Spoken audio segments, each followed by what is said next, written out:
Hello everyone, my name is Ken and this is Lucy Poo, and we're going to show you how historic colors can improve a Victorian home. Most important is the placement of the paint colors. Plainfield, once known as the Queen City, is located in central New Jersey. During the Victorian period, it was a country escape from the wealthy from New York City. Although Plainfield went through some rough times, it now has 10 historic districts filled with grand mansions and a historic commission that really knows how to protect these wonderful homes. Today we will show you a 15-room Italianate style Victorian home built in 1885. The homeowner is a friend of mine, and I will show you how paint color can enhance the beauty of this house. Although good colors are important, the paint colors are not nearly as important as the color placement, and this I cannot stress enough. Here the shutters are missing. You could see the color placement is incorrect. There actually are 3 trim colors here when there should only be 1. The placement can be confusing, so I'll explain this better in the next slide.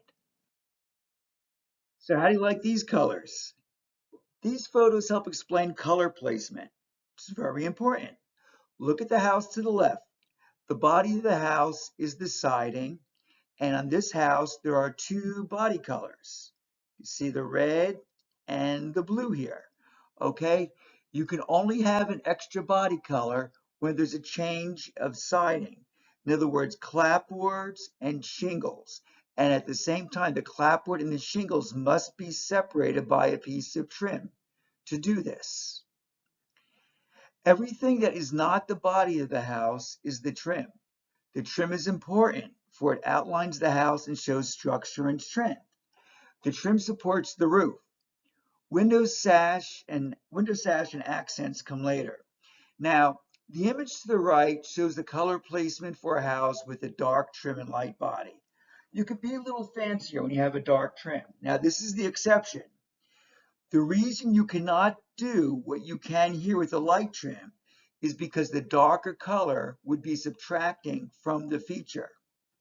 So, for example, let's say you have a medium green body and a white or a cream trim. If you follow this placement in the sample here and painted the individual balusters, okay, right here under the handrail, a green body color, they would disappear when next to the light trim color. The body color would create a void in the railing or a hole. So you can only do this with the dark trim to make it look right. With a white trim or a cream trim, the entire balustrade must be the trim color as you see here on the left. This is the example to follow. Okay, back to the original slide. So this is the before picture, and first we're going to keep these colors but make corrections to them. The first problem to fix, notice the top arrow shows a small piece of molding that is unaccented. The bottom shows a matching piece of molding but in green. I will fix them and make them both red to match the other existing red molding. See the difference? All right, look again. Back to the before, and now here we are. Just that little bit makes a big difference. Here is another big problem. Porch columns and balustrade are not original, and they are the wrong style for 1885. This house most likely had square columns, not round. They should not be replaced until we have evidence of what was there originally. We are keeping these columns for now, but first I will color them to match their current color. Here they are painted the trim color. The columns are not the correct width. They are much too narrow, and I will increase the width to the correct proportion. Here's that one, and now the second one. See the difference? Here is the before again. Now get ready. Here they are fixed. I just did the 2 on the right. This is how all porch columns and posts need to line up. Notice how it should look. There's a full article on my website discussing this. This is a close-up example of bad architecture. Okay, back to the house now. Here the trim color is all one color now. Notice the trim under the eaves of the roof at the top of the house and under the porch roof here. There's a large frieze board. Many times a frieze board would be painted the body color to break up a large area.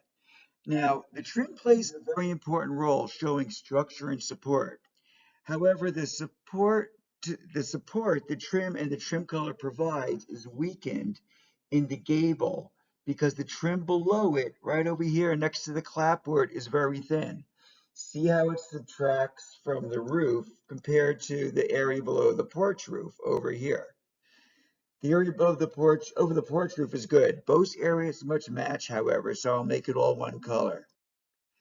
Here it is, all painted the trim color for a stronger appearance. Less fancy in a way, but a better option in the long run. Here the missing shutters are added. And here the trim is made just a little bit more darker, so you have more of a pop. Here the shutters are made darker. Both shutters and window sash are a dark green. So this is the house with basically the same colors, but just darkened a bit. The color placement here is corrected, resulting in more balance and harmony. And here we are with the new house colors that the homeowner selected. Great period historic colors that really bring out the architectural features. However, anyone know what's missing? See if you can guess. Here it is. A historic photo shows there was a roof balustrade and a lightning rod. Adding that to the house gives you the finishing touches. And here are the colors, that is, if you like them. Be sure to check out our portfolio where you could see a lot of before and after pictures of paint colors on houses and a lot of other makeovers.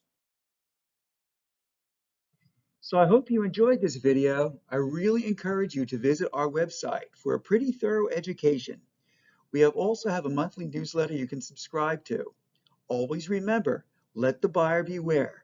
Please be careful of window salespeople and unqualified contractors for your historic home.